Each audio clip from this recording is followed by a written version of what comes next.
자, 형님, 그러면, 예, 여보, 아, 당신 휴대폰 가져가라. 소리 들리면 안 돼.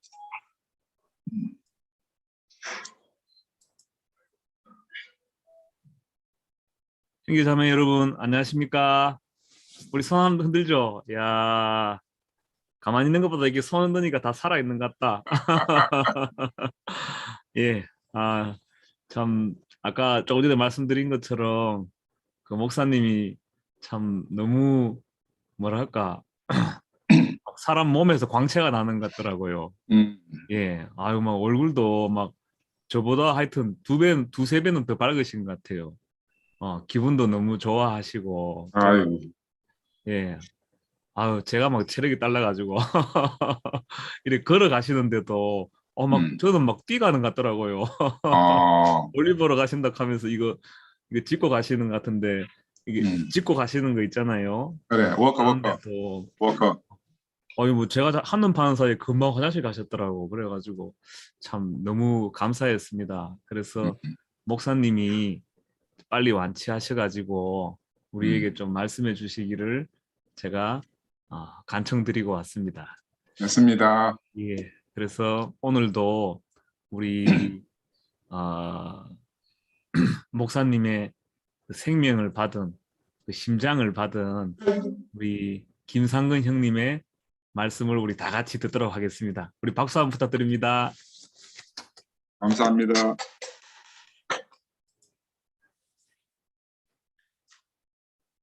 할까요? 예, 형님.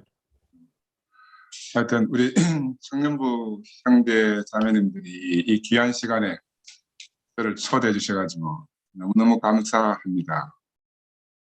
그, 불타는 금요일, 붉은 모임이 정말 이름도 잘 지었는 것, 이름도 잘 지었는 것 같고, 또 토요일, 일요일 뭐 휴일이 있으니까 정말로 편안하게 밤새도록 주님을 찬양해도 전혀 그 부족함이 없는 그런 날 같아요. 붉은이.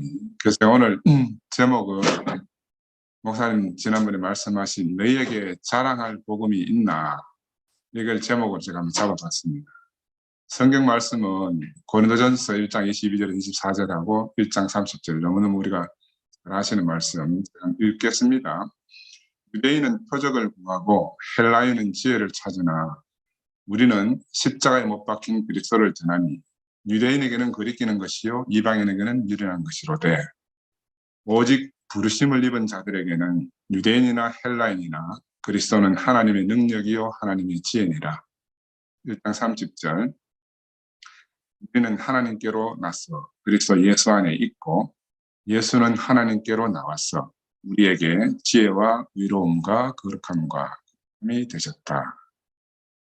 이 목사님이 이제 십자가에서 뛰어내리지 못하는 예수에 대해서 말씀하시면서 이 고린도서 1장 30절은 정말로 귀가 따갑도록 말씀하시고 외우라고 하셨잖아요. 그죠? 저도 이번에 이 말씀을 준비하면서 이 말씀이 너무너무 중요하고 정말 새롭게 같이 알았어요. 우리는 다 예수 안에 있습니다. 그죠? 말씀을 알아들으나 못 알아들으나 사람으로 태어난 모든 인생들은 다 예수 안에 있습니다. 또 특별히 우리들은 우리 가슴을 뜨겁게 할, 또 뜨겁게 자랑할 수 있는 이열의 복음이 우리 안에 있습니다. 우리는 사실 이분 한 사람만으로도 족한 사람들이거든요. 근데 이제 우리를 잘 모르는 사람들에게는 이제 이열대 목사를 모르는 사람들이 복음을 전할 때는 어쩔 수 없이 그 대표성을 가진 예수 복음을 전할 수 있지만 실제적으로 우리는 이열대 복음을 전하고 사는 거예요. 저는 뭐 예수가 특별하다고 생각이, 우리 오늘 사는 시대에 있어서는 목사님이 아니면은 우리 예수를 알 수도 없고, 사실은 목사님을 통해서 예수를 알기 때문에 현재적으로 우리 안에서는 그냥 목사님만 말해도 전혀 부족함이 없습니다. 저는 특별히 어제 저녁에 이제 우리 정원이 그 사랑방에 긴 글을 읽는데 나는 너무너무 눈물을 주체할 수가 없더라고요. 새벽에 나서 다시 이제 또 답글이 달린 것들을 보는데, 야, 이건 뭐 어떻게 해요? 글로 표현이 안 돼요. 글로 표현이 안 되고, 제 마음은, 야, 이래서 우리는 하나구나. 우리는 태초부터 하나였구나. 그리스도 예수 안에 우리가 있었구나. 우리는 늘 이런 어떤 소원을 가지고 있었잖아요. 우리 안에는 이 뜨거운 생명의 물결이 정말 그 뚝을 무너뜨리고 아래로 목사님부터 말미암아 아래로 흘러서 아래 유년부까지 아주 어린아이들까지 그 막 넘쳐 흐르는 게 우리의 소원 아니겠습니까? 그죠? 근데 지금 자꾸만 일어나는 우리 교회 현상들을 보면은 야, 누가 이 물결을 막겠냐? 누가 아니라고 할 수 있겠습니까? 그죠? 이번에 경선님 말씀처럼 건설 현장의 소라는 당연한 것이죠. 그죠? 무너질 건 무너지고 세워질 것은 세워져야 됩니다. 왜? 이건 아름다운 소리, 교회의 아름다운 소리입니다. 시끄러운 소리들이 아니거든요. 우리는 이제 생명을 사람들은 안다고 생각하는데 생명은 아는 것이 아니에요. 생명은 받아서 살아내는 게 생명이거든요. 나는 우리 아버지 어머니에게서 생명을 받았지만 나는 내 생명을 알 수가 없어요. 그냥 내가 받은 생명을 내가 살아내는 거예요. 생명은 반응하고 감동하고 감격하고 이게 생명입니다. 그죠? 근데 이걸 지식으로 하려고 하면 너무너무 복잡해지고 어려워진다고 생각이 들어요. 특별히 요즘처럼 이제 우리가 십자가에서 내려오지 못하고 죽은 예수에게 단체적으로 교회 전체가 지속적으로 우리가 집중해 본 적이 있던가. 그런 이때까지 이런 적은 없었던 것 같아요. 그런데 이제 어떤 분들은 이것을 막 갈라진다든지 이 분열이 아니냐 뭐 이렇게 보는 사람들도 있는 것 같은데 나는 이게 왕성한 생명의 현상이다. 뭐 한의사 선생님들이 말씀하시는 것처럼 명현 반응이다. 뭐 그렇게 볼 수 있겠나. 그래서 나는 긍정적인 편에서 서고 싶습니다. 긍정적인 사람들이 세상을 바꾸는 거죠. 세계를 바꾸는 거고. 그래서 제가 오늘 말씀을 이렇게 준비하면서 먼저 사람에 대해서 제가 한번 생각을 해봤어요. 사람은 장점도 있고 단점도 있습니다. 사람의 단점은 뭐냐면 죽는다는 거고, 장점은 뭐냐면은 무엇이든지 표현한다는 거. 보이지 않는 것도 표현할 수 있는 게 사람의 장점입니다. 근데 사단은 우리를 계속해서 우리의 단점을 물고 늘어집니다.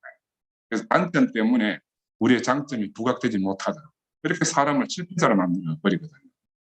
저는 사업을 하는데 이제 사업을 하다 보면 실패한 사업가는 어떤 사람이냐면은 자기의 단점을 없애려고 자기 에너지를 다 소비하는 사람입니다. 시간도 다 소비하고. 근데 이제 성공하는 사업가는 어떤 사람인가 하면은 자기의 단점을 그대로 그냥 강점으로 전환해버리는 사람이에요. 근데 그런 면에서 대표적인 사람이 누구냐? 예수도 그렇고 우리 목사님도 그런 겁니다. 이제 그 단점을 없애려고 하는 게 아니고 단점 자체를 강점을 활용한다. 사람의 문제는 죽음이 있다는 거잖아요. 그럼 우리가 죽음을 어떻게 인식하고 다룰 것인가? 인생의 단점은 죽음인데 어떻게 강점으로 전환할 것인가? 십자가에서 내려오지 못하고 죽은 예수. 나는 그런 사람을 시인하면 그 즉시 사탄이 우리를 침범할 수가 없는 거야. 그래서 단점을 강점, 우리가 장단점 이렇게 말합니다. 장점, 단점 이렇게 말하는데 다른 의미에서 강점, 약점이 있어요. 강점, 약점. 단점도 강점이 될 수 있는 거야. 이걸 꼭 기억해 주시면 좋겠어요. 그래서 하나님 나라는 죽음이 인생의 단점으로 제시되어진 인생의 죽음이 강점으로 부각된 사람들로 이루어진 세계다. 나는 이렇게 이제 볼 수 있겠나 생각을 합니다. 그런데 이제 죽음에 대한 사람들의 태도가 이제 한번 고찰해보고 싶은데 사람들은 살면서 죽음을 일단 내일로 미뤘습니다. 내일은 뭐 사탄의 날이라고 그랬잖아요. 죽음을 내일로 딱 밀어버리는 거예요. 삶은 오늘 살고 있으니까 죽음은 영원히 나하고 상관없는 것처럼 사는 게 인생이에요. 이게 이제 사탄이 우리를 속여놓은 거잖아요. 그렇죠? 근데 막상 그 죽음이 이제 닥치면 거의 대부분의 사람들이 망연자실하게. 제가 남산병원 하면서도 이제 대부분 심하게 고생 많이 했잖아요. 문제는 뭐냐면 장례식장 한다는 거예요. 내가 아무리 장례식장 안 한다 하더라도 이 사람들은 자기들이 병원하면 장례식장 해야 돈 될 것 같으니까 장례식장 하는 줄 알고 처음에는 장례식장이 문제였어요. 죽음이 문제였다. 죽음을 옆에 두기가 싫기 때문에 병원을 못 하도록 이제 방해했는데 여기에 조금 진행되니까 어떤 문제가 발발했는가 하면은 종교 문제를 비화됐습니다. 김탄거의 저희 하는 데가 이단 아닌가 해서 이제 교리 문제로 비화했어요. 여기 조금 시간이 지나니까 정치 쟁점화됐어요. 그 마을에 구청장이 살면서 그 병원 주민들이 다 반대하니까 내가 병원 없애줄게. 그래야 이 사람들이 그때 정작 선거가 있으니까 표를 얻을 마을 아파트 전체 주민들이 표를 다 얻어가면 수준이 될 거니까. 내가 이번에 그때도 그 사건을 보면서 야 이게 너무너무 그 세상에서 항상 있는 일이에요. 항상 있는 일. 지금 우리 사람방에도 보면 이제 결국은 그런 문제가 있더라고요. 이게 뭐 주장하면 도리가 되지 않느냐, 뭐 그렇게 말하면 뭐 휴머니즘 뭐 이런 것들이 사라지지 않느냐. 결국은 종교 문제, 정치 문제처럼 이렇게 비유해야 돼요. 죽음이라는 문제가. 저는 과거에 지금 이렇게 이제 막 우리가 집회에서 뛰어내리지 못하는 예수 이런 문제가 목사님이 이제 막 강조하기 전에 어떤 마음이 있었는가 하면 순모임이 한참 잘 됐더니 나는 죽음을 준비하는 순모임을 좀 하고 싶었어요. 죽음을 준비하는 순모임. 왜냐하면 죽음 앞에서 너무너무 허무하게 이렇게 막 사라져가는 형제자매들을 접하면서 야 우리가 일상적으로 죽음을 눈앞에 두고 준비하는 그런 순모임도 하나 있어야 되겠다. 난 한때 그런 생각을 했었습니다. 지금은 이제 우리 보는데 막 교회 전체가 예수의 죽음 안에 있으니까 뭐 그런 순모임 따를 필요가 없고 우리 교회 전체가 뭐 그런 순모임을 하는 거는 마찬가지인데 왜냐하면 암 선고 같은 걸 받으면 앞이 캄캄해지거든요. 아는 사람은 보기가 왠지 부끄럽고 피하고 싶고 사실은 지금도 우리 주변에 그런 형제 자매들이 들어 있습니다. 그래서 나는 그런 게 너무너무 안타까워가지고 야 우리가 일상적으로 죽음을 대면해야 되는데 이런 순모임도 했으면 좋겠다 하는 생각을 가진 적이 있어요. 군인이 훈련을 받는 것은 한 번 전쟁에 쓰기 위해서잖아요. 그래 평상시에 열심히 나라에서 먹이고 재우고 해서 입히고 해가지고 훈련을 시킵니다. 전쟁에 한번 쓰기 위해서. 나는 그때 그런 생각했었어요. 우리가 평상시에 말씀 듣는 거는 평상시에 잘 먹고 잘 살으라고 듣는 게 아니고 마지막 죽음 앞에서 사탄에게 승리하기 위해서 이 말씀을 듣는 거 아니겠나. 그 진짜 승리를 위해 가지고 혼의 죽음 아니고 자신의 육체의 죽음 앞에서 그 사탄을 박멸하기 위해서 평상시에 말씀을 듣는다. 나는 이렇게 생각하고 살았었어요. 그런데 요즘처럼 우리는 이제 목사님 안에서 이제 일상 안에서 죽음을 늘 쓰고 살고 있으니까 그런 생각도 좀 사라졌는데 성현들 중에서 이제 죽음을 가장 정면으로 직면하고 살아낸 사람은 예수 말고는 없잖아요. 근데 이런 예수도 마지막에 아버지 어찌하여 나를 버리셨습니까? 이라고 죽었지 않습니까? 그러니까 누구라도 죽는다는 것이 이제 인생의 진실인데 우리는 다 이 죽음 안에 사실 있습니다. 지금 저는 이제 목사님 말씀 들으면서 보니까 예수가 아버지 어찌하여 나를 버리셨습니까? 이렇게 말씀하시고 죽었다고 기록되어져 있는데 버려진 것이 아니고 운명이 운명. 인생의 운명이라니까. 그 제자들 입장에서 보면은 나는 그걸 뭐 기자들이 복음서에 써놨으니까 예수님 말씀하시다 써놨으니까 그렇다고 우리가 받아들이지만 저는 내 개인적으로는 이거 제자들이 쓰지 않았겠냐 싶어요. 제자들 입장에서 보니까 자기가 하나님 아들로 보이던 그 사람이 저렇게 그냥 처참하게 죽어 버리니까 하나님께 버림받았다는 생각이 들거든. 하나님께 버림받았다. 그 제자들 입장에서 버려졌구나. 아버지 나를 버리셨습니까? 버려졌구나 라고 알아지니까 다 도망가게 될 수밖에 없죠. 며칠 전에 전투기 추락하고 있으면 아시잖아요. 그렇죠?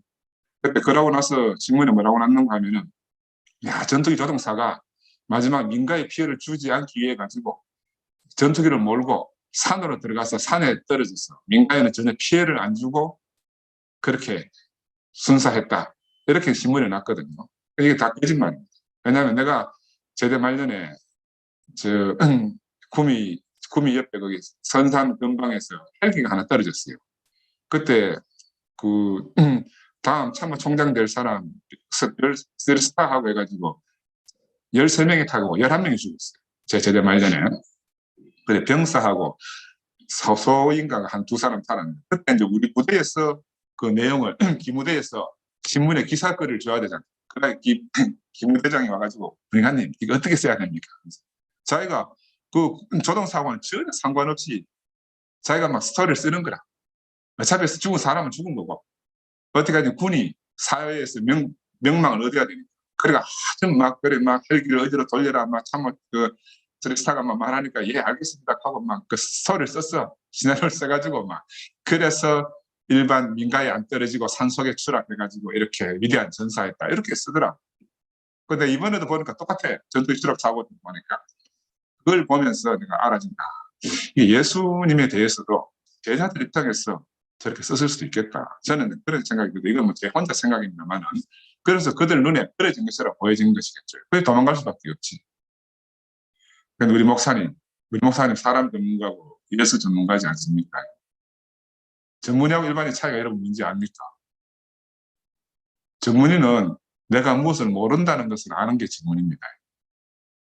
나는 신경외과 전문이니까 내가 아는 거 말고 오는 사람은 다 돌려보내요.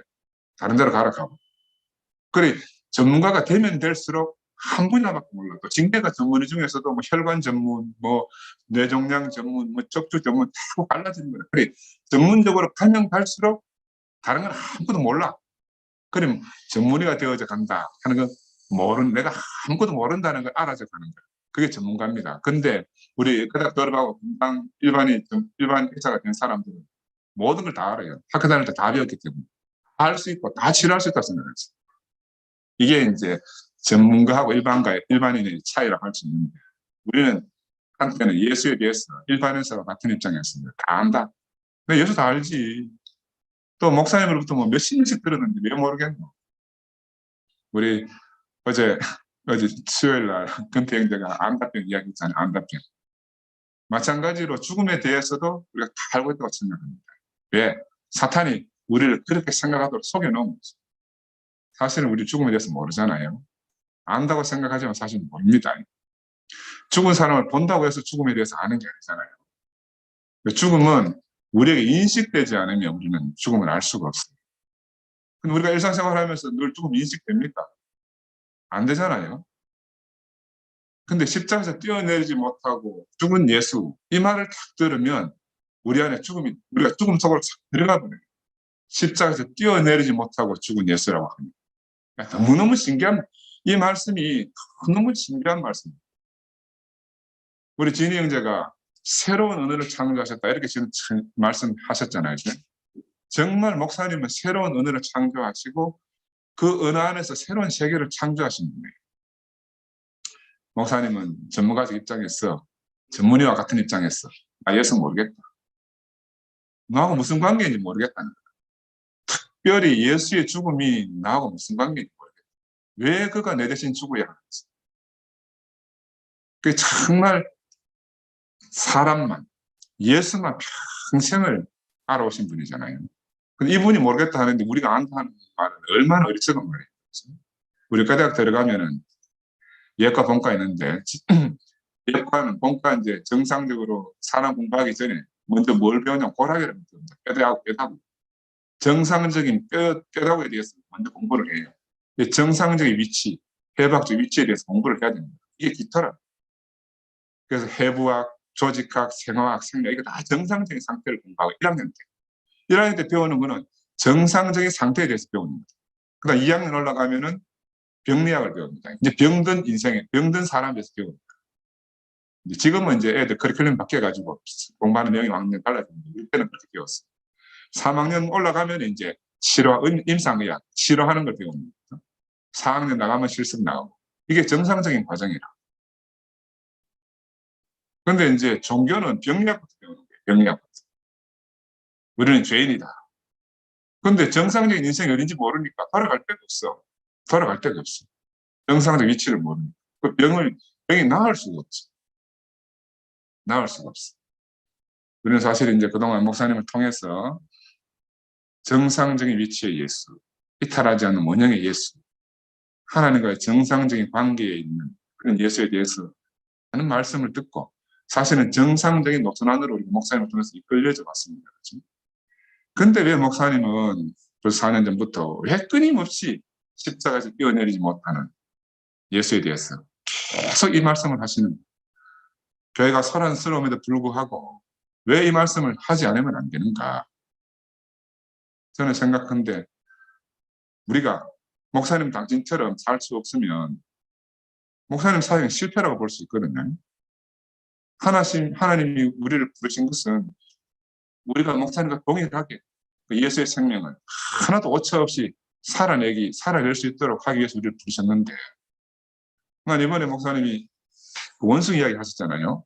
원숭이 무리 가운데서 사람이 있는데 네가 온 천지사방이 원숭이뿐이라고 했어. 원숭이를 살면 되겠냐 하는 거야. 그중에서 사람 하나 만나면 길을 쓰고 만나가지고 생명을 잉태해야 되지 않나. 숫자가 적다고 해서 포기하고 원숭이를 살면 되겠나. 나는 그때 원숭이 사람 이렇게밖에 생각을 못했는데 시간이 지나면서 이야, 엄청난 말씀이구나 이게. 원숭이의 특징이 뭡니까? 흉내내기다, 흉내내기. 우리는 십자에서 뛰어내지 못하는 예수 안에서 이 예수 생명의 본질을 발견하지 못하면 우리가 평생을 살아 원숭이처럼 사는 거예요. 사람 비스무리하게 흉내만 내다가 죽을 거예요. 우리가 혼의 죽음을 살아내는 삶이라도 우리가 만족했잖아요. 그래서 지금도 사랑방에서 막 지금도 살기 좋았는데 왜 갑자기 왜 그러냐 이런 말들이 많이 있잖아요. 왜? 그 혼의 죽음이라도 적당하게 사람이 사는 게 만족하거든. 근데 그건 다른 말로 말하면 원숭이 삶이라. 본질에서 벗어난 거거든요.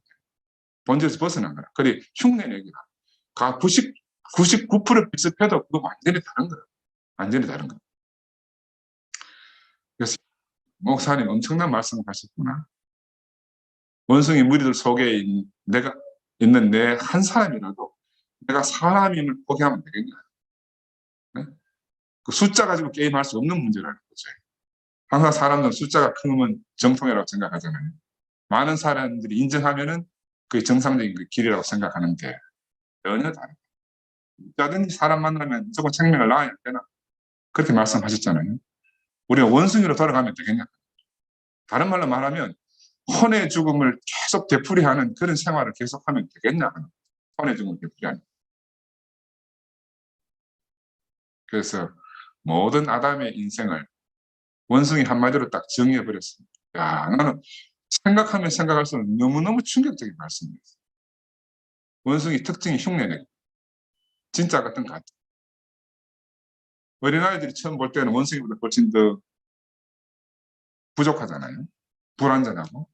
그 시간이 지나면 아이들 생명이 성장해서 원숭이하고 비교해서는 삶을 사는데 그 지금 당장 뭔가 부족해 보인다가지고 원숭이를 살면 되겠냐.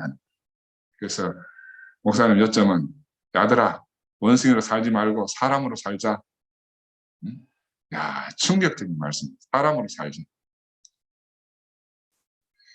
십자가에서 내려오지 못하고 죽은 예수. 왜 목사님은 계속 말씀하시나? 우리가 모르기 때문에 말씀하시는 거죠. 우리는 들을 때 다 안다 생각하지만 목사님 볼 때는 하나도 모르는 거야. 왜? 왜 매일 말하노? 사람으로 살라고. 십자가에 뛰어내리지 못한 이 예수를 계속 말씀하시는 것은 참 사람으로 살라고. 원숭이로 살지 말고. 왜 우리를 모른다고 알고 계시는가 하면 정말 알고 있으면 기뻐서 날뛰고 자랑하지 않을 수 있을 텐데 기뻐 자랑하지 않는다는 거예요. 기뻐 자랑하지 않는다는 거예요. 그러니까 사람인 줄 모르고 산다는 거지. 원숭이를 산다는 거예요. 우리가 만약에 원숭이인 줄 알았는데 알고 보니 내가 사람이더라. 이거 발견했으면 여러분 가만히 있겠습니까? 팔짝팔짝 뛰고 난리 안 났겠노? 응? 그지? 근데 가만히 있고 조용하면 못 알아듣는 거예요. 못 알아듣는. 자랑하지 못하는 거 보니까 사람인 것을 모르거나 아니면 사람을 부끄럽게 여긴다. 사람의 그 자체를 부끄럽게 여긴다. 이상하게 그리 끼고 불편하고 말하기 싫고. 그래서 사람은 정상적인 인생의 위치를 아는 것이 너무너무 중요합니다. 테스 형이 그래 말했잖아요. 너 자신을 알라. 뭘 알라 하는 거면 네가 모른다는 걸 알라는 거야. 네가 모른다는 거야. 모른다는 걸 시인해야 거기서부터 시작이 되잖아요. 이 모른다 하지 않으니까 시작할 수가 없는 거라. 우리가 의사들 입장에서는 병식이라고 합니다. 병식. 환자가 병이 나으려고 하면 병식이 있어야 돼. 내가 병들었구나 하는 인정해야 돼. 근데 자기가 병들은 줄 모르니까 병을 치료할 수가 없는 거라. 고혈압 환자들이 병원에 안 와요. 왜냐하면 뭐라 하는가 왜 안 하는가 물어보면은 병원에 가면 계속 약 먹어야 되니까. 그 병원에 안 오면 약 안 먹나? 약 안 먹고 가면 혈압 안 걸리고 고혈압으로 인해가 오래 살 수 있는가? 이상하게 사람들은 병원에 오면은 안 된다고 생각합니다. 이거 병식이 없어서 병식이 없어서. 우리 인생도 마찬가지입니다. 내가 모른다는 걸 시작하는 자리에서부터 우리 인생이 시작이 됩니다. 이 자리에 딱 인정하면 십자가에서 내려오지 못한 예수, 이 예수를 알고 나면 모든 문제가 한 방에 해결되잖아요. 한 방에 해결됩니다. 우리 왕기 형님 40년 묵은 문제가 한 방에 해결되고 있잖아요. 저도 요즘처럼 목사님을 한 자리에서 만난 적이 없어요. 목사님 커뮤니티에서도 거의 안 찾아가잖아요. 찾아가나 안 찾아가나 뭐 목사님 속에 있어. 우리 세진이 말대로 거리 제로라, 거리 제로. 나 이런 경험이 전혀 없었어요. 이런 경험이 전혀 없었다니까. 그동안 또 형제자매들은 매일 나랑 만난 적이 그렇게 많지 않았거든요. 무언가 차이가 있고 차별이 있었던 거예요. 내가 요즘 이제 한 번도 교제 없던 형제자매들에게도 사랑방에 댓글 다죠. 내 사랑방 댓글 다는 거 진짜 처음이거든. 내가 막 속에서 북받쳐가 넘치면 어쩔 수 없어가지고 사랑방에 글 한번 쓰지. 그 가물에 공부하지 1년에 한두 번 쓰지. 근데 요즘은 눈 뜨면 사랑방에 들어가고 뭐 그냥 보는 대로 손하고 따르느라 그냥 반응이 되니까. 그 커밍아웃 한 거예요. 커밍아웃. 사랑방에 커밍아웃. 왜 그런가 하면 그때는 막 글 쓰려고 하면 뭔가 생각도 들고 막 뭔가 의식이 되고 이래서 뭔가 붙들려 있었다니까. 뭔가 붙들려 있었는 거야. 지금은 전혀 너무너무 자유로워졌어. 자유로워졌어. 커밍아웃 하니까 말씀드리겠는데 우리가 다 커밍아웃 해야 됩니다. 십자가에서 뛰어내리지 못하는 예수 안으로 커밍아웃 해야 됩니다. 이 부끄러운 예수를 나로 시인하고 이 사람이 나다. 우리가 성병태성 있잖아요. 홍석철이 커밍아웃 하고 나서 얼마나 잘 삽니까? 그러기 전에는 막 이거 뭐 산 사람들이 알면 어떡하노 막 이래 조바심 가지고 살다가 커밍아웃 하고 나니까 완전 자유롭게 사는 거야. 우리도 마찬가지예요. 십자가에서 뛰어내리지 못하는 예수 안으로 커밍아웃 하면은 우리는 완전한 자유를 누리게 돼. 전혀 딴 세계를 만나게 된다니까. 딴 세계를. 그래서 네 번째로 목사님 어디 계신가? 지난주에 우리 진희 형제가 나 있는 곳에 그 저는 이번에 새롭게 알아졌어요. 어떻게 새롭게 알아졌나? 목사님이 뜬금없이 유언장이 산업방에 올라왔대. 유언장이. 그 대퇴골 수술하신다는데 나는 무슨 수술하는 거 몰라가 물어봤어요. 그러니까 저희가 물어봐. 야, 도대체 목사님 무슨 수술하는 분이 형님 목사님 대퇴골 수술. 야, 그때 괜찮았잖아. 그래, 뭐 다시 보니 검사협에 풀어져갖고 대퇴골 수술한다. 근데 유언장을 왜 썼노? 내가 그래 이제 내가 아는 목사님 좀 이야기 해드리려고. 이거 대퇴골 볼 때는 이거 수술하면서 유언장 쓰는 사람 목사님밖에 없습니다. 여러분. 여러분은 뭐 어떻게 받아들이는지 몰라도 야, 목사님 해도 너무한다. 응? 대퇴골 수술하고 죽은 사람은 없는데 유언장을 썼다 다 맞지. 그래 뭐라고 생각? 그 중에 이제 십자가에 못 박혀 내려오지 못한 예수 안에 내가 포함되어 있음을 알 때에 마음이 구름 같은 하늘처럼 맑아지고 뭐 염려가 없어진다. 눈은 안구는 뭐 성령한테 기증하고 뭐 성년자면은 교회가 뭐 살 것 챙겨주고 죽고 나면은 뭐 교회로 단수하고 뭐 간단해요. 유언장이 간단해. 그날 유언장도 유언장이지만 유언장의 내용이 너무 간략해서 놀랐어. 만약에 내가 정말 죽는다고 유언장을 생각하면 그 몇 줄 갖고 되겠습니까? 정리할 게 수도 없이 많을 거라. 정리할 게 수도 없이 많을 거라. 그래서 내가 목사님 유언장을 보면서 야, 이분은 항상 죽음이 선명하게 자기한테 항상 있었다. 몸은 살아있지만 항상 죽음을 인식하고 죽음 안에 사신 분이구나. 사탄은 우리에게 죽음을 가려놓잖아요. 다른 것에 관심을 갖고. 그러나 우리 목사님은 속지 않으시죠? 속지 않으시죠? 제가 이제 왜 이번에 이 목사님 유언장을 보고 목사님을 새롭게 인식했는가 하면 목사님들 시간만 나면 옛날에 병역 진검 받을 때 군의관이 장가나 가고 죽어야 할 텐데 이런 말씀 많이 하셨잖아요. 나는 그때도 목사님 병약하신 모양이다. 난 이렇게 들었다니까. 병약하셨구나. 근데 목사님 아마 그때도 죽음 안에 계시던 거예요. 왜냐하면 그걸 어떻게 하라는가 하면 90년대 초에 내가 중앙병원에 있을 때 목사님 그때 왔어요. 위내시경 검사했어. 위내시경 검사를 하고 보니까 그 위세포가 좀 이상해. 왜 목사는 위산 저하거든. 위산이 많이 안 나와. 그 위하수거든요. 그 위산이 많이 안 나오면 위세포가 어떤 생각을 하는가 하면 산이 안 나오네. 내가 장인가 장세포인가 해가지고 위세포는 산이 나와야 위세포로 항상 분화가 돼. 그 산이 안 나오면은 위세포가 자기가 장인 줄 알고 장처럼 쓱 모양이 변해가. 그래 목사님 상태가 안 좋은 걸 딱 집어서 검사해 보니까 그거는 메타플라지아라고 위암 정구일 수도 있는 그런 상태로 변이가 된 거야. 그래 이거는 뭐 병도 아니라. 근데 나는 그래 뭐 별 다른 생각을 했는데 목사님 막 갑자기 교회 안에 뭐 하여튼 산다는 거 뭐 어떠시고 뭐 이래 가지고 막 죽음에 대해서 막 장문에 또 시를 쓰시다 하더라고. 나 그때 90년 초에 이제 교회 10년 만에 처음 돌아가 얼마 안 됐을 때. 야, 목사님 좀 너무한 거 아이가? 그때는 그렇게 생각했어. 그 내가 이번에 이제 그 대턱을 수술하고 들어가면서 유언자 쓰시는 목사님을 보면서 그 처음부터 지금까지는 싹 다 깨어지더라고요. 아, 이분은 처음부터 지금까지 죽음 안에서 사신 분이구나. 죽음 안에 계신 분이구나. 그 우리 일반적인 사람은 우리는 죽음 인식이 안 되잖아요. 그 우리는 뭐 항상 내 마음대로 하고 살지. 그래도 목사님 항상 십자가 스쳐내리지 못하는 예수 안에 항상 그 안에 계십니다. 그 안에서 말씀하시고 그 안에서 하루를 사시는 거예요. 그 나하고 뭐 전혀 다른 분이죠. 전혀 다른 분이죠. 뭐 4년 전에 구미병원에 가서 정말 돌아가실 분도 있고 2년 전에 동산병원 가서도 막 혼자 소변도 못 고치고 막 걷지도 못하고 아마 내 생각으로 말씀 안 하셨어도 그때도 아마 본인 자신은 내가 죽을 수 있다고 생각하셨을 거예요.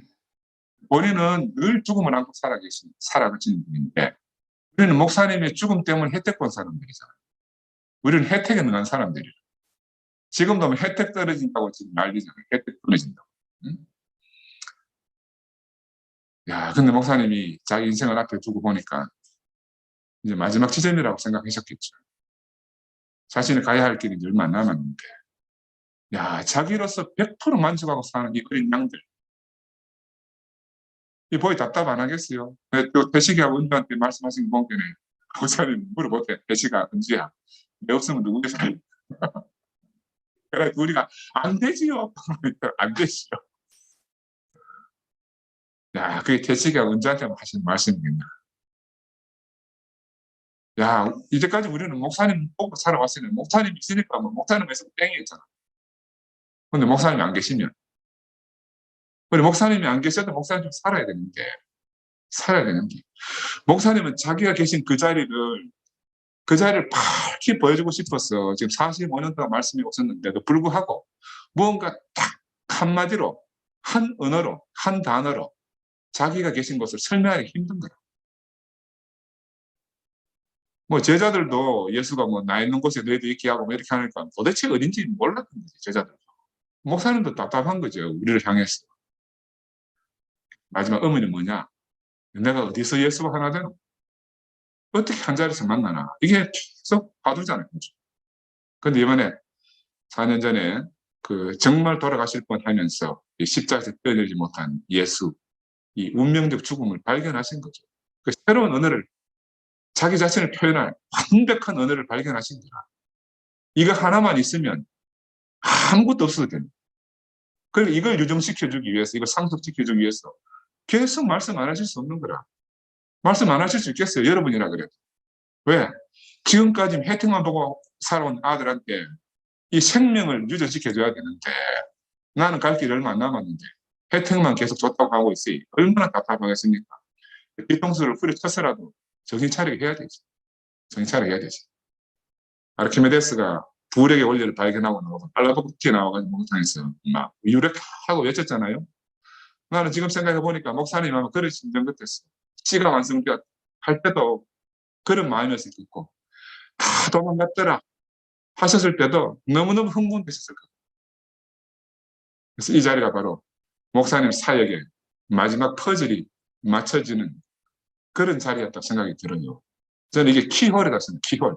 이거만 탁 끼우면은 만사로 예수로 아버지 나라로 직통하는 키홀. 십자가에서 뛰어내리지 못하는 예수. 야, 근데 신기하게도 우리들 반응이 다른 거예요. 목사님은 유력하고 막 지금 막 너무너무 막 좋은 걸 발견했는데 막상 야들아 이리 오너라 하니까 아멘 하는 데도 있고 노멘 하는 데도 있는 거라. 야, 신기하지요. 이건 선악으로 볼 문제는 아니에요. 목사님 하셨어요.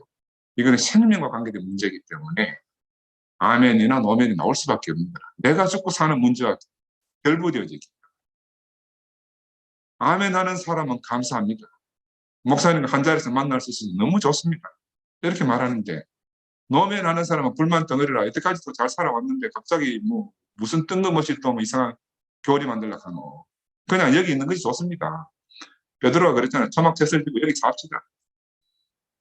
왜? 현상 유지하는 게 좋겠거든. 현상 유지하는 게. 왜? 혜택에 너무 길들여져 있어가지고.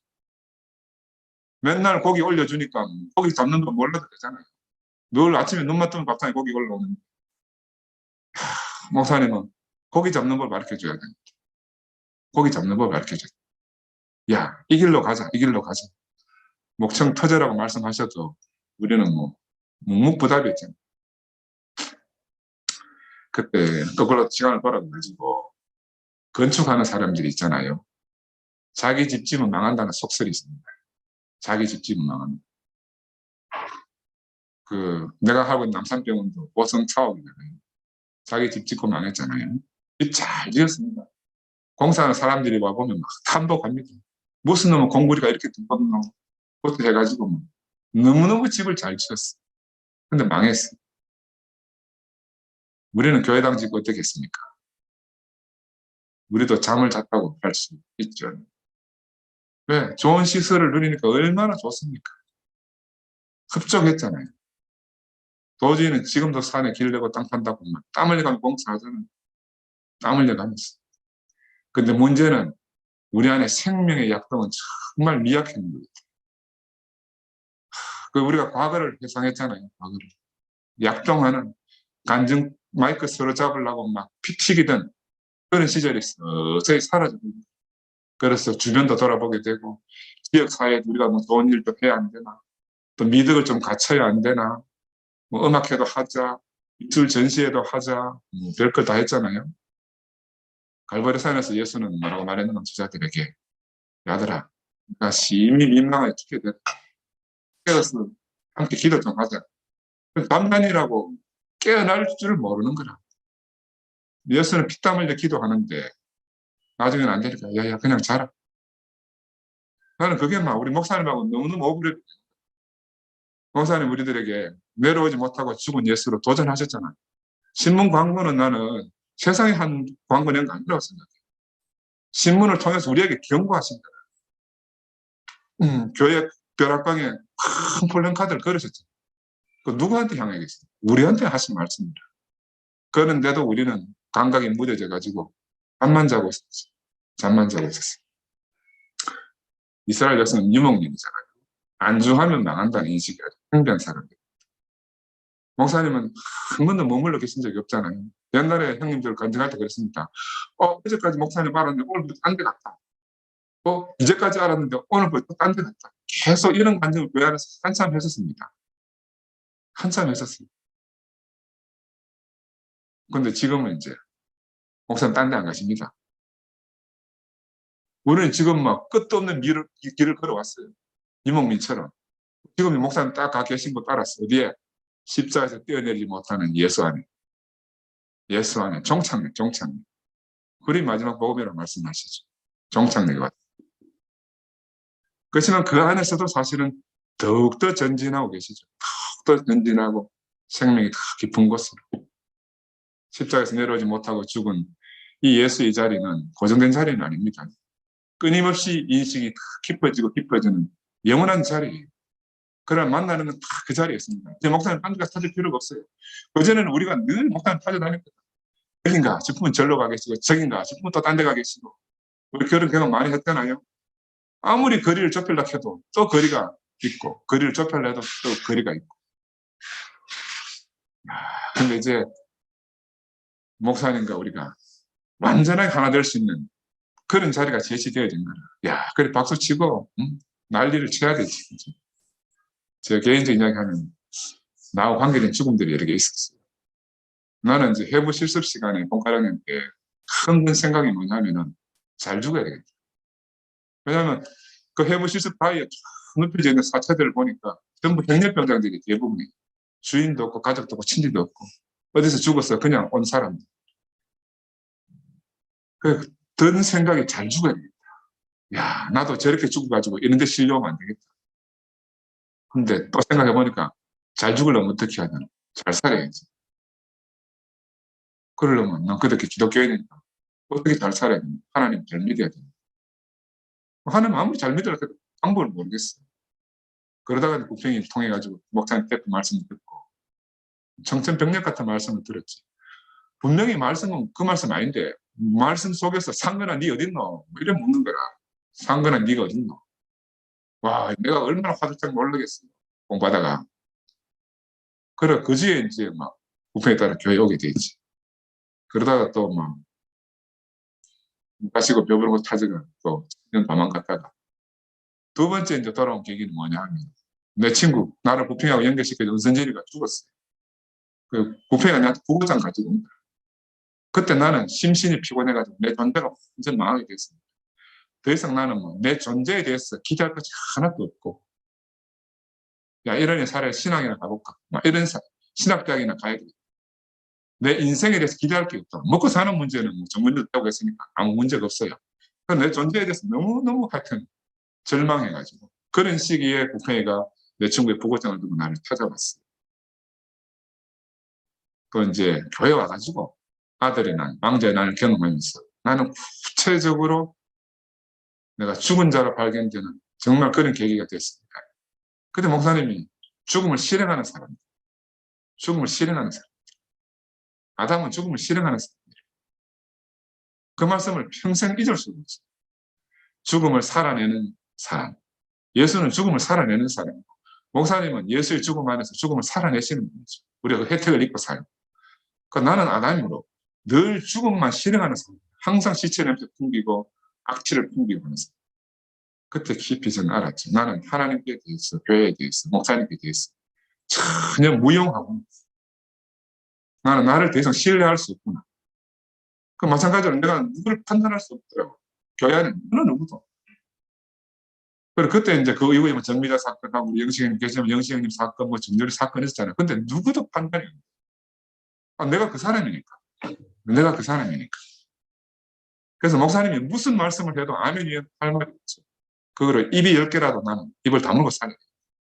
사야가 여호와여 제 입술이 부정하오니 이 입술을 찢어주시옵소서 하는 고백처럼 나는 그렇게 살 수밖에 없었어. 정말 존재적으로 나는 무용하구나. 그 교회에 있게만 해줘도 살게만 해줘도 너무너무 감사해. 평생을 알아야 되겠다. 죽음을 실행하는 사람, 죽음을 살아내는 사람. 이 두 종류가 두 종류의 사람이 있다는 깊이 명심하고 이제 살고 그때부터 이제 형님들을 따라서 내가 다른 삶을 살게 됐어. 그러다 2000년 때 어머니가 돌아가시고 나는 사실 이제 우리 어머니가 나를 키우느라고 너무 고생하셔가지고 어머니가 내 하나님 대신에 어머니 효도하는 게 내 인생의 절대적 명제였어. 근데 어머니 딱 돌아가서 무덤에 묻고 딱 돌아오는데 내 온몸에 힘이 다 빠지더라고. 그러면서 이제 야 죽으면 정말 내가 어찌할 수 없는 거구나. 그리고 이제 내가 육신을 가진 내가 세상에 무엇으로도 내가 기뻐할 수 있겠구나. 즐거워할 수 있겠구나. 만약에 내가 내 인생에서 기뻐하고 즐거워할 일이 있다면 교회밖에 없겠다. 내가 앞으로 웃고 웃을 일은 교회로 인해서 웃고 교회로 인해서 슬퍼할 일. 그 일밖에 없겠다 하는 생각이 너무너무 깊이 들었었어.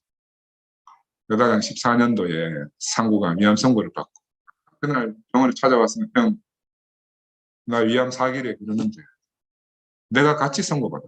내가 같이. 나는 그때 내 가슴에 이제 대상포진이 하여튼 두 레벨, 흉추 두 레벨에 와가지고 아직도 지금 샤워하면서 드신물 이렇게 하면 슬쩍 아프거든요. 그때 충격이 얼마나 컸던지 간에. 그날 밤 잠이 안 오더라고요. 상구가 하고 났어요. 그래서 내가 상부한테 사람한테 편지도 남겼지만 다음날 아침에 불렀어요.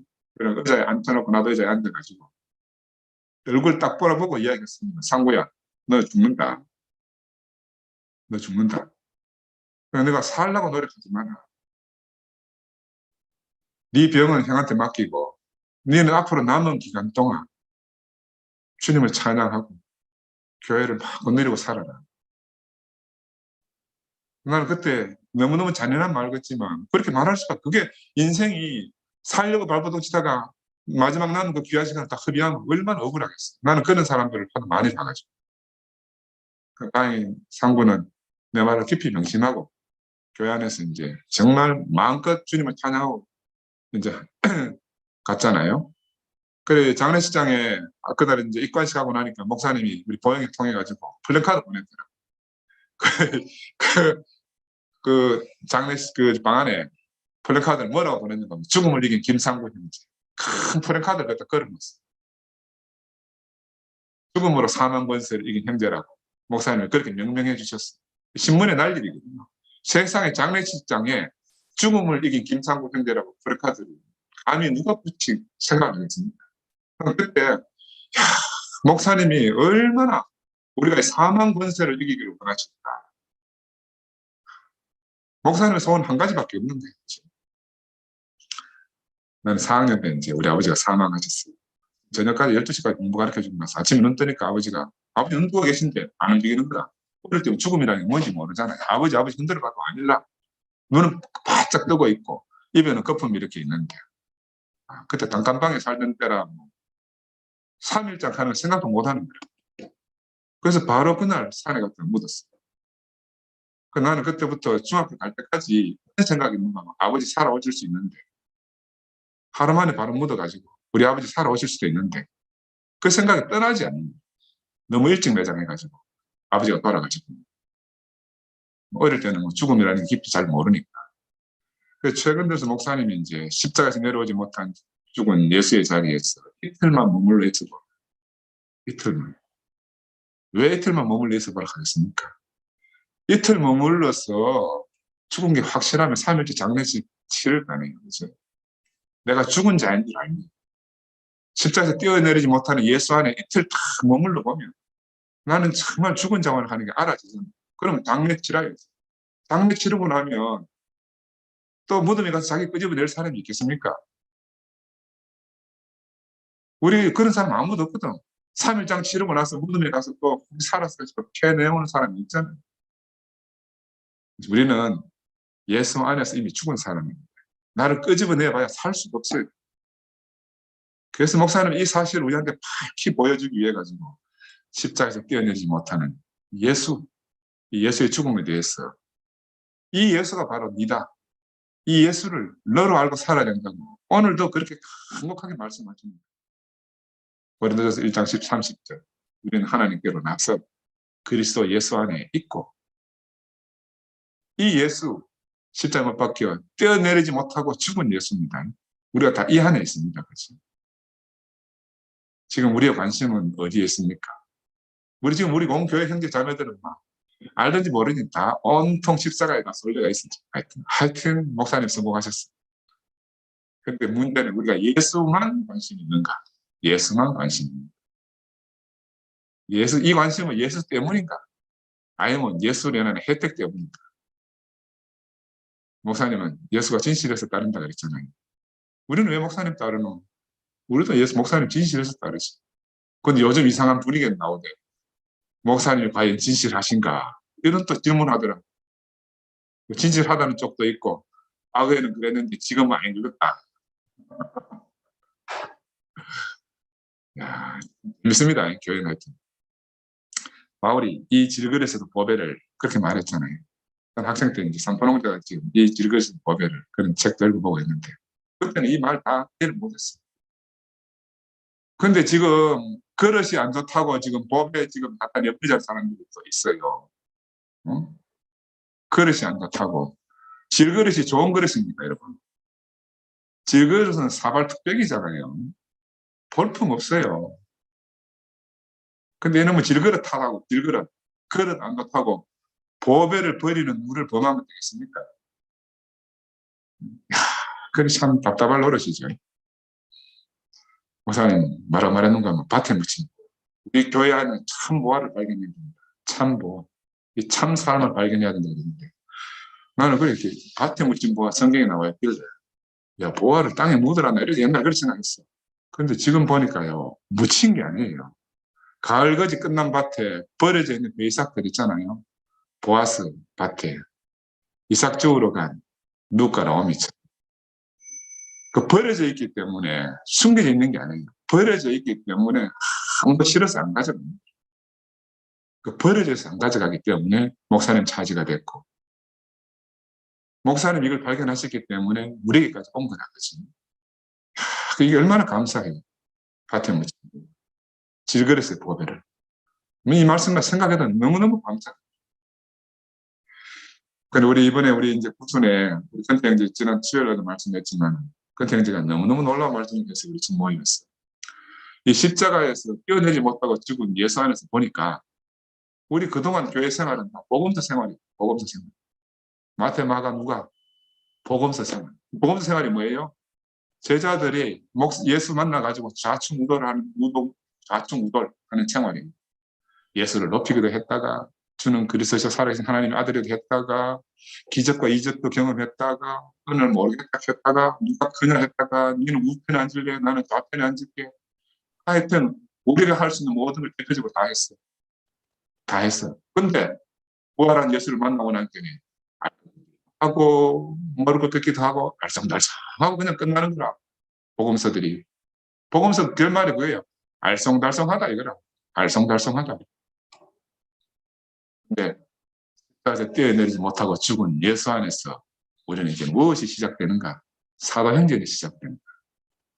신사도행전이 시작됩니다. 우리 모두의 사도행전이 시작됩니다. 이제 우리가 바울처럼 서신서를 쓸 것이고 우리가 요한처럼 계시록을 완성할 거예요. 나는 너무너무 놀라운 거다, 이 사실. 우리가 어떻게 이 성경보다 더 나은 삶을 살 수 있게 됐는지 이건 뭐 기적 같은 일이라고 생각이 들어요. 기적 같은 일이라고. 더 이상 우리는 성경 안에 있는 그 존재들이 부럽지 않습니다. 그렇죠? 야, 예수의 소원, 바울의 소원, 제자들의 소원이 우리 소원이 됐습니다. 우리 송영 선지자가 맨날 간증하는 오순절날 사건 마가의 다락방. 우리 청년부 옛날에 이름이 마가이잖아요. 이 마가의 다락방에서 성령 충만이 일어나가지고 그 성령 충만도 보니까 신기하대요. 제자들이 호련히 변했다 그랬잖아요. 근데 우리가 성경 보고 알 수가 없어. 제자들이 뭐 오순절 모여가지고 뭐 하다가 어떻게 갑자기 호련히 변했노. 호련히 변했노. 근데 우리가 지금 교회 안에서 일어나는 일들을 보니까 십자가에서 내려오지 못하고 죽은 예수가 참 사람이고 하나님이 찾는 사람이 바로 이 사람이다 하는 거 발견하고 나니까 사람들이 다 호련히 변하잖아요. 그동안 어리부리하던 사람들이 다 바뀝니다. 운명이 180도 바뀌고 눈에 초점이 탁 바뀌고 사고가 180도 전환이 되고 그 교회 안에서 일어나는 현상 보니까 아 그때 이런 일이 일어났습니다. 왕기영 보니까 은전이 보니까 또 어제 보니까 종원이를 보니까 야 그렇구나. 성경은 교회에서 나옵니다. 그 성경 볼 일이 없는 거라. 오늘 교회가 있으니까 목사님이 계시고 교회가 있는데 나는 참고로 나는 사실 내가 어릴 때부터 기독교회는 성경 목사님 만나면 성경 한 번도 안 봤어요. 성경 볼 필요가 없더라고. 사람이 있는데 실물이 있는데 난 만약에 목사님도 사라지고 형제자매도 다 사라지면 그때 성경 볼 거예요. 오늘도 이 말씀 준비하려고 하다가 그래도 성경 구절 하나 찾아야 되겠는데 찾아가지고 모르면서 찾습니다. 찾았어요. 야 형제들 보면 되잖아요. 현재적으로 장대에 높은데 목사님도 안 계시고 형제들도 안 계시면 보통 성경 찾아봐야지 어쩔 수 없었어요. 그러니까 지금은 살아있는 사람을 보는 게 더 중요한 것입니다. 우리는 아는 세계에서 보는 세계로 옮겨진 사람, 안다병에 빠졌던 사람들을 모른다. 그렇기 때문에 하나님이 나타나시길 기다리고 고대하는 사람들로 살고 있는 거예요. 그래서 봐야 되는 세계예요. 이 세계로 우리 옮겨졌잖아요. 하나님이 잃어버린 사탄이 훔쳐가가지고 하나님 쓸 수 없는 사람들이 있잖아요. 사람도 잃어버린 자기를 찾아다니고 하나님도 잃어버린 사람을 찾아다니는데 어디서 만나겠습니까? 십자가에서 내려오지 못한 자리. 이 자리에서 우리도 나를 찾고 하나님도 사람을 찾았으니까 야, 하나님도 얼마나 기쁘실 거고 우리도 얼마나 기쁩니까? 죽을 수밖에 없는 이 사람 안에 참 사람이 있다. 목사님 그렇게 말씀하시더라고요. 모든 것이 끝났다. 찾아다니는 것도 끝나고 모시는 것도 끝나고 다 끝났다. 이 자리에 있기만 하면 된다. 이 자리에 있기만. 근데 또 의문을 가지는 사람들이 있대요. 또 의문을 여러분 잘 모르죠. 형제들이 궁금해하는 사람들이 있기라 뭐라고. 그래 목사님이 옛날부터 이 말 해온 거 아이가. 이 길을 계속 연속해서 온 길 아이가.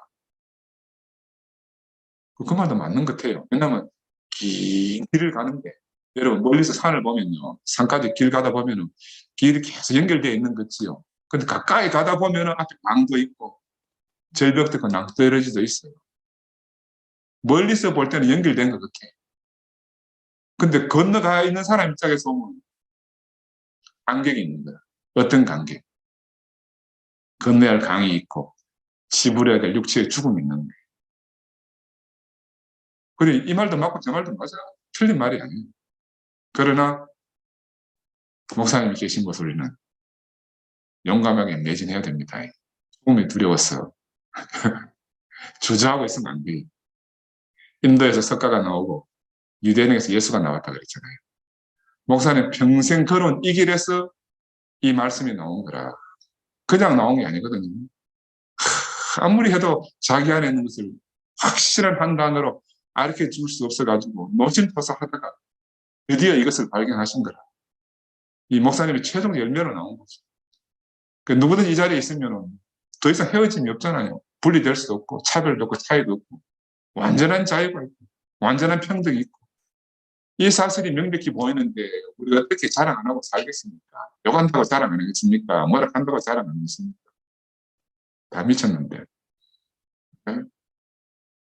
야, 그래서 나는 오늘 우리가 답해야 된다. 목사님이 질문했잖아요. 너희들에게 자랑할 복음이 있나? 우리 어떻게 답하겠습니까? 목사님은 오늘도 형제들의 답을 기다리고 계십니다. 주님을 찬양합니다. 기도해야 되는가요? 기도해야 되나? 대시가 안 들어갔나? 편하게 하시면 됩니다, 형님. 기도하겠습니다. 예. 감사하신 우리 주 예수 그리스도의 아버지 하나님, 잃어버린 나를 찾을 수 있도록 십자가에서 내려오지 못하고 죽은 예수를 밝히 볼 수 있도록 목사님을 먼저 보내주시고 우리를 다 그 자리를 불러주심을 감사드립니다. 먼저 이 사실을 밝히 본 형제들을 준비해 주셔서 나같이 둔하고 어리석은 사람도 아니라고 할 수 없도록 은혜를 베풀어 주심을 감사드립니다. 이제 우리가 당신의 뜻에 따라 다 사도의 길에 나서게 되었습니다. 뜨거운 가슴 안에 자랑할 복음을 안고 하나 죽으나 이 복음을 전하는 일에 우리의 전 인생이 쓰여지길 소원합니다. 예수님 이름으로 감사하며 기도드립니다. 아멘.